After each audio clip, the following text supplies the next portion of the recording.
Washington, D.C.'s dance history, like I said, began, especially black dance history, began in the 1930s, around the time of D.C.'s U Street time period, where there were many flourishing black businesses and artists that came through here prior to going to New York City during that time. Bernice Hammond, founder of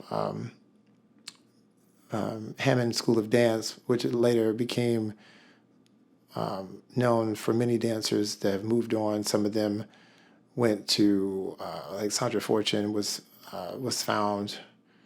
scouted, I should say, was scouted by Miss Hammond and brought to Jones and Haywood, and then later on made her debut in Varna as one of the few and first African American ballerinas in the 70s, I believe.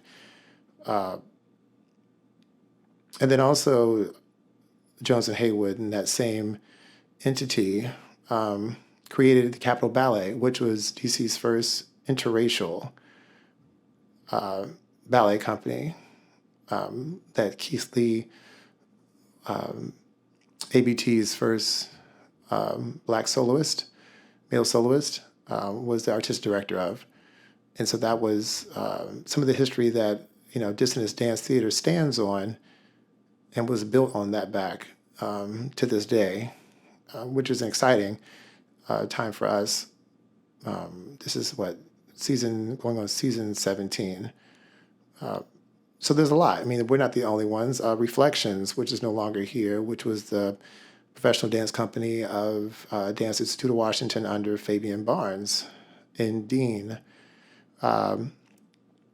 They were also part of that legacy. So DC has a lot of history with blacks in ballet, but as of now, there's not much talk about it as it used to be. I just feel like right now it's hip hop, commercial dance, some modern dance, but not much in the way of professional entities doing the work. But at a lot of professional companies, there's a lot of youth and a lot of projects that pop up and pop out. But I think right now, as far as professional companies that I'm aware of,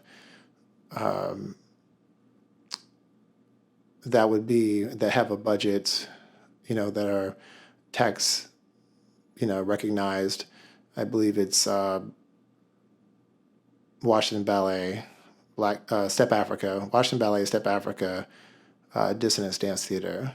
There are some that are coming up the path, but I'm not necessarily sure all of them. I know that Black Leaves is another that is matriculating into the sector, and there's a couple of other choreographers that are starting to make their debuts, and so it can be interesting to see what that turns into. But as far as ballet, because most of those other entities are modern based or are contemporary in some vein, but not necessarily sure their stylistic choice.